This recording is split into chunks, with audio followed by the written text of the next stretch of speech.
pour cet honneur. Merci mes chers amis du CNLH, les harkis et leurs amis, et tous les autres. Ce présent que vous me faites aujourd'hui me voit droit au cœur. Mais néanmoins, je dédie ce présent à mon père, à ma mère, et à toutes celles et ceux qui ont vécu avec eux au camp de Bias. Merci à vous.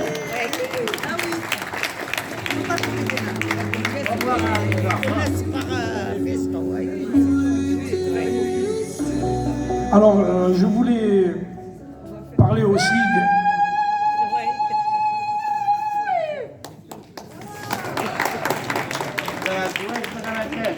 je voulais parler aussi des cimetières. Cet après-midi, on va un recueillement, 14 tombes, je crois, 14. On a frôlé la catastrophe de Rivesaltes, ici à Bias. Donc, avec Mohamed Nebri, avec Hadj Bouaza, il n'est pas là, mais on avait quelque chose pour lui, j'espère que... Et Monsieur Serge Bercellini, je vous remercie pour ce que vous avez fait pour les 14 tombes. Et aujourd'hui, les associations de harkis voulaient vous remercier.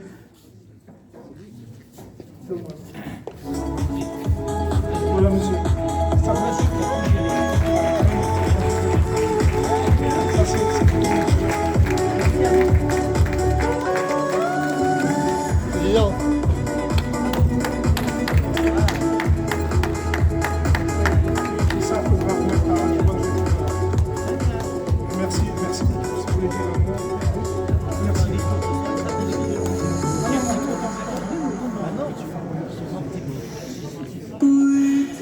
Alors, je ne ferai pas de petits mots, puisque j'en ferai plusieurs mots tout à l'heure.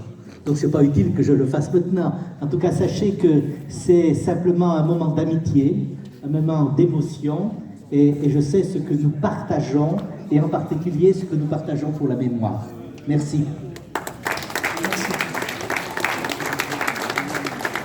Est-ce que Madame la députée Martinez, vous pourrez venir ici, Michel Martinez? Merci.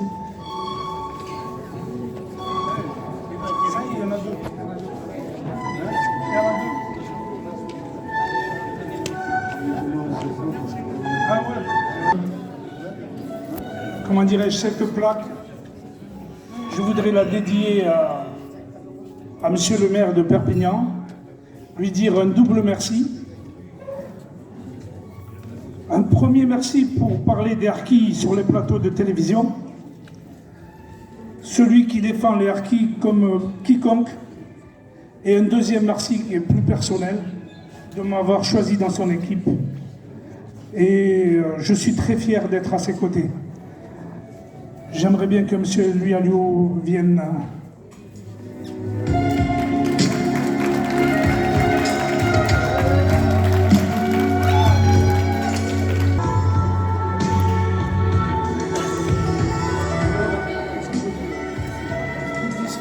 Donc, très rapidement, André m'a mandaté pour te remettre la médaille, mon cher Louis. C'est pour moi un grand honneur, parce que non seulement nous sommes ensemble depuis quelques années, nous combattons, mais nous avons aussi beaucoup cet amour et ce respect des harkis. Tu les as toujours défendus bien avant moi. On se bat beaucoup et c'est un honneur pour moi de te remettre cette médaille. Merci. Alors, Madame la Présidente, chers anciens collègues, Monsieur le Préfet, c'est un combat, j'allais dire, que je mène depuis longtemps.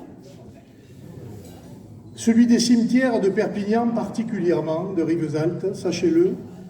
Les familles harkis avaient mis ce débat sur la table depuis longtemps, jamais écouté. Et il a fallu qu'on remette vraiment cette abominable question, il faut quand même le dire, au cœur des préoccupations des pouvoirs publics. Et il faut reconnaître, je le dis, que c'est Madame Miralles et ce gouvernement qui ont fait le challenge de relever quelque chose qui n'était pas facile à admettre. Et ça, je le lui ai dit en face. Et je pense que c'est important, parce que je suppose que tout le monde est sensible, mais dans notre pays, on a refusé d'enterrer dans des cimetières conventionnels des enfants de combattants français. Et je dois dire que cette question m'a toujours interpellé, parce qu'on se demandait bien pourquoi.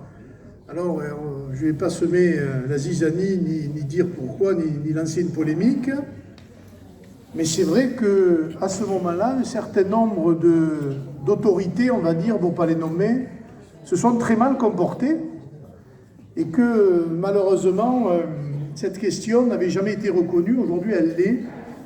Et on retrouve petit à petit, c'était le problème de Rivesaltes, des gens enterrés dont on ne savait même pas qui ils étaient. Les familles savaient qu'ils étaient enterrés là, mais on ne sait pas qui ils sont. Et à ce jour d'ailleurs, pour certaines tombes, on ne sait toujours pas qui ils sont. Bon, je pense qu'on va pouvoir trouver et rendre une sépulture digne et décente à tous ces enfants de Harki et ses descendants. Mais voilà, sachez que pour moi, il y a beaucoup de tâches sur l'histoire de France. La tâche des Harkis et le problème Harki n'est toujours pas réglé et qu'il faudra qu'il se règle. Car moi, je ne fais pas partie de ceux qui attendront que tous les Harkis aient disparu pour tourner la page du livre d'histoire.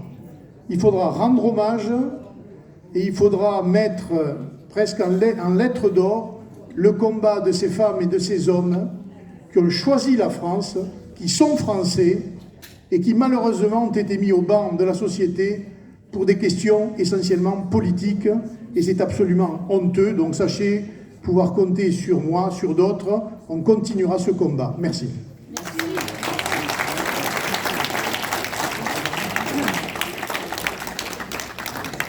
Une petite histoire un peu courte.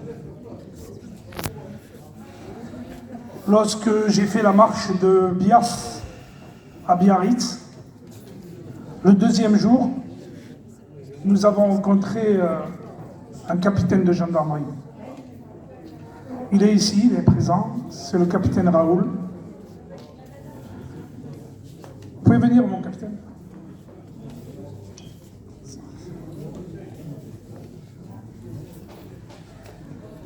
Alors moi, je voudrais dire devant tout le monde, capitaine Raoul, ce qu'il a dit. Est-ce que vous permettez que je puisse... je vais essayer sans trop de sanglots, parce que vous m'avez bouleversé. Capitaine Raoul, on a eu un petit problème à la mairie d'une petite commune, à la limite de Landes et du Lot-et-Garonne. Capitaine Raoul, en service, est venu régler ce petit problème, a trouvé la solution, nous a fait héberger dans un camping et on a échangé un café de l'amitié. Et le capitaine Raoul a connu des Harkis. Et pour la première fois de ma vie, une personne, en l'occurrence le capitaine Raoul, a demandé pardon pour ce que la France a fait aux Harkis. Un vrai pardon, un pardon sincère. Et j'ai jamais oublié. Au nom de tous les Harkis, je vous remercie pour tout ce que vous avez dit pour les Harkis. Merci à vous.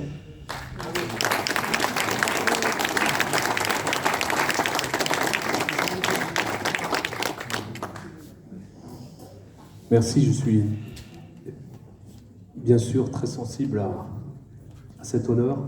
Je me rappelle bien sûr de cet instant, un instant mémorable. Voilà, je voudrais rendre à nouveau hommage à votre combat, qui est un combat avec une épée juste pour une cause juste. Merci à vous. Écoutez,